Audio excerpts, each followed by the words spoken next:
In a world full of noise, where everyone rushes to announce their goals and show off their plans, we often mistake being noticed for being successful. David was a smart, ambitious boy with big dreams. He wanted to be the top of his class, master new skills, make his parents proud, and build a bright future. But David had one common flaw. He talked too much about his dreams. Every time he had a new idea or goal, he eagerly shared it with friends, teachers, even strangers. The praise he received felt like progress, like success, but in truth, he hadn't even started yet. Over time, something began to feel off. Despite his big words and strong intentions, David's results remained average. His motivation weakened. The praise that once lifted him slowly faded into quiet judgment. Some people even started laughing behind his back. "He talks like a champion but never shows results," they'd say. David began to feel lost, embarrassed, unsure of himself. And in that quiet moment of reflection, he finally asked a deeper question. Was it the dreaming that failed me, or the way I exposed it too soon? It was in that silence, between doubt and realization, that a new kind of awareness began to awaken within him. One weekend, feeling tired, confused, and defeated, David decided to visit his grandfather, a man known not for his many words, but for his quiet strength. The moment the old man saw David's downcast eyes and heavy silence, he gently asked, "What burdens your heart, son?" David didn't hold back. He spoke of his dreams, his excitement, the way he had always shared them, and how everything had started to fall apart. The praise had faded, the motivation had disappeared, and now all he felt was shame. With a shaky voice, he asked, "Why am I failing, Grandpa?" The old man smiled kindly, nodded slowly, and leaned back in his chair. After a pause, he began to tell a story. Not an answer, but something far more powerful. It was about a man named Thomas, a poor farmer from a quiet village, who once dreamed of building a vast and beautiful farm. But unlike most, Thomas made a silent promise. He would keep his dream to himself. He woke early, worked hard, and saved every coin. He said nothing, but his actions spoke volumes. Each sunrise was a chance to grow. Each step, no matter how small, moved him forward. After a pause, he began to tell a story. Not an answer, but something far more powerful. It was about a man named Thomas, a poor farmer from a quiet village, who once dreamed of building a vast and beautiful farm. But unlike most, Thomas made a silent promise. He would keep his dream to himself. He woke early, worked hard, and saved every coin. He said nothing, but his actions spoke volumes. Each sunrise was a chance to grow. Each step, no matter how small, moved him forward. David sat in silence, but unlike before, it wasn't the silence of defeat, it was the silence of awakening. His grandfather's story had stirred something deep within him, something he couldn't quite name, but could certainly feel.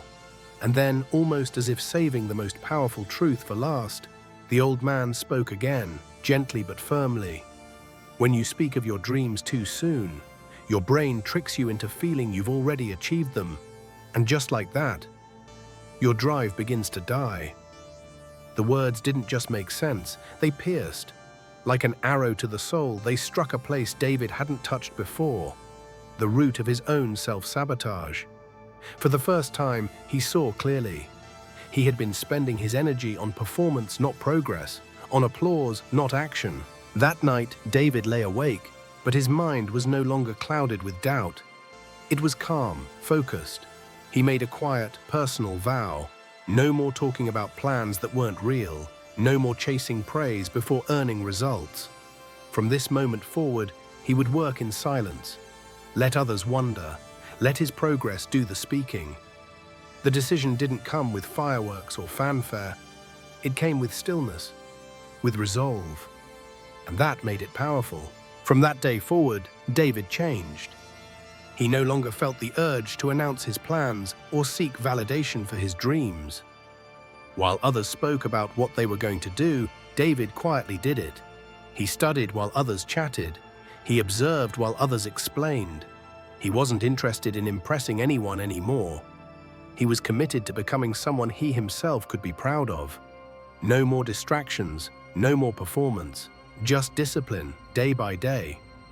At first, no one noticed, but that didn't matter. David wasn't doing it to be seen, he was doing it to grow. And slowly, silently, he did. His concentration deepened, his skills sharpened.